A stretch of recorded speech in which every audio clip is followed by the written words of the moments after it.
Hey guys, welcome back, and here we go with another video.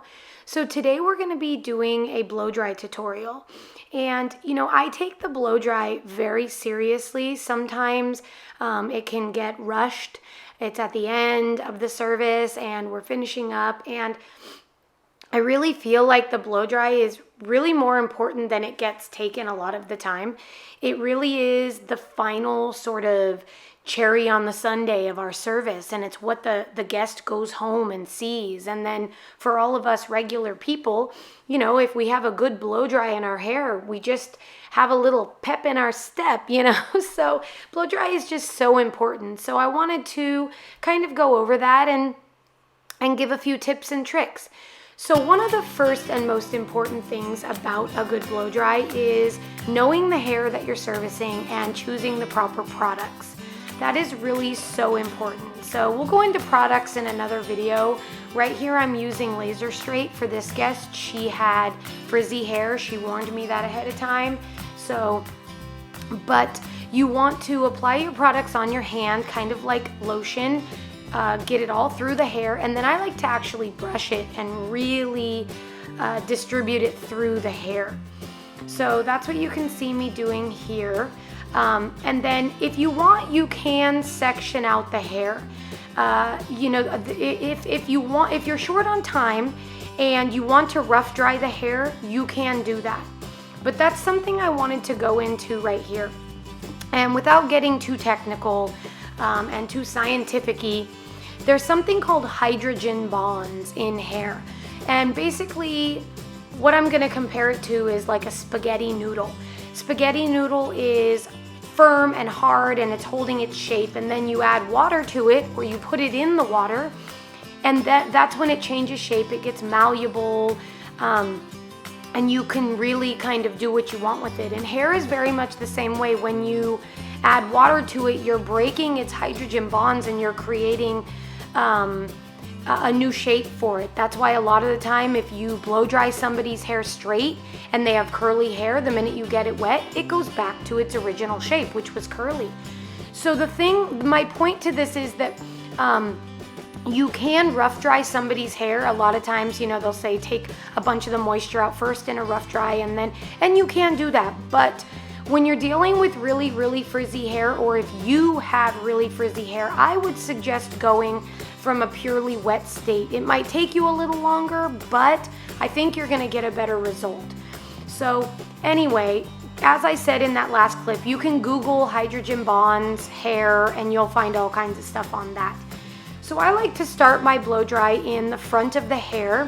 I think that just gives the guest a little bit of peace of mind. When they see that really great front piece, they think, ooh, wow, okay, they know what they're doing, and they can relax. So as you can see here, there's a lot of repetitive motion, and there's a lot of tension and tugging, and that is what it takes to get a really nice, smooth blow dry, especially on curly or frizzy hair, which this guest warned me that she had. You're gonna see I'm doing the exact same over and over. I'm hitting the roots with my blow dryer. I'm getting all of that moisture out of the hair, and I am tugging on the hair, I'm pulling on the hair. Of course, I'm not hurting her.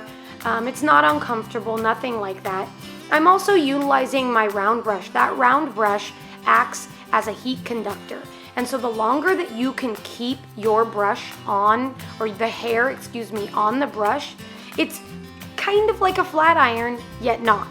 And you just want to wrap that hair around that brush. I like to go back up and down the shaft of the hair.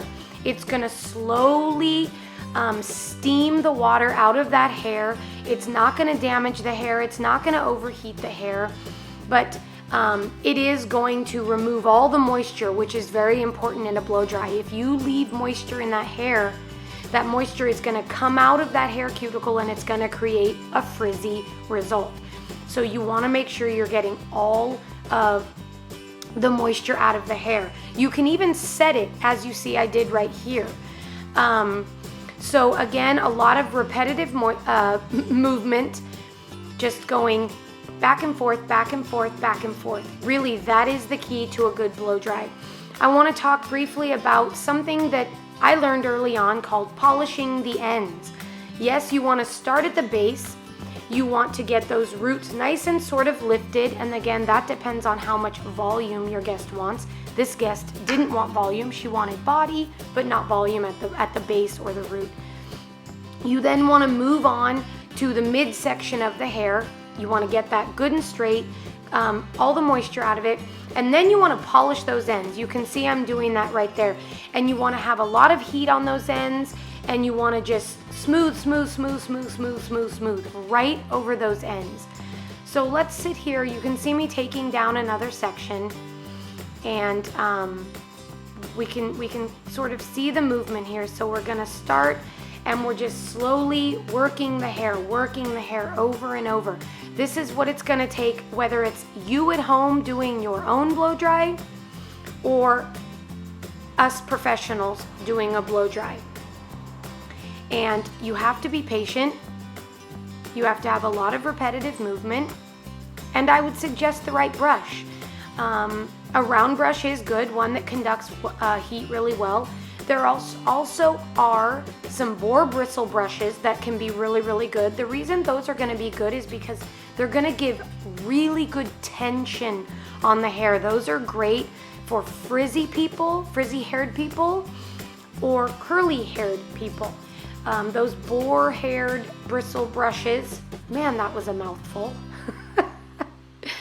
Really get you some tension in the hair, which is what it takes. Again, going back to those bonds, while you are reforming the hair from wet to dry, you are making the decision of what that hair is going to be to the next time you wet it. This woman right here, you can see I'm creating a very smooth, sleek result. But if she were to dive into a swimming pool, her hair would go right back to its original shape. So we can watch for a second, and you can kind of see here.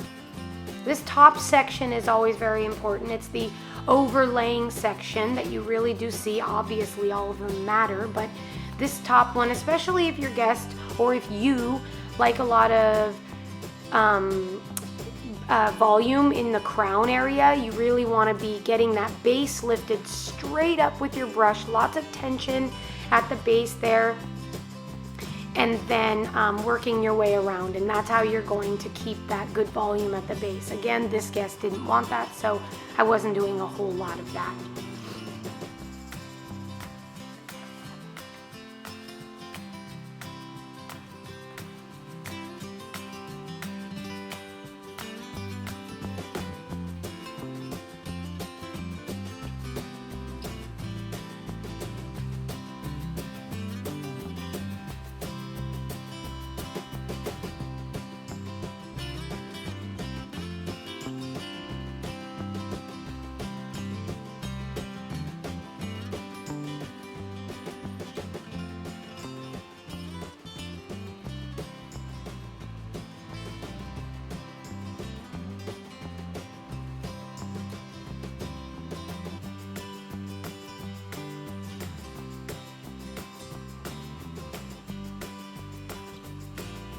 So as you can see here, like I'm saying, just lots of tension, lots of directional tugging or pulling, again, gently. You don't see my guest's head jerking around. You don't see her being pulled to the side. I'm being mindful of her. This is her experience, and a blow dry is actually very relaxing. Who doesn't love having their hair done? So I'm trying to make sure that I'm getting the result that I want, but I'm also making it comfortable for her.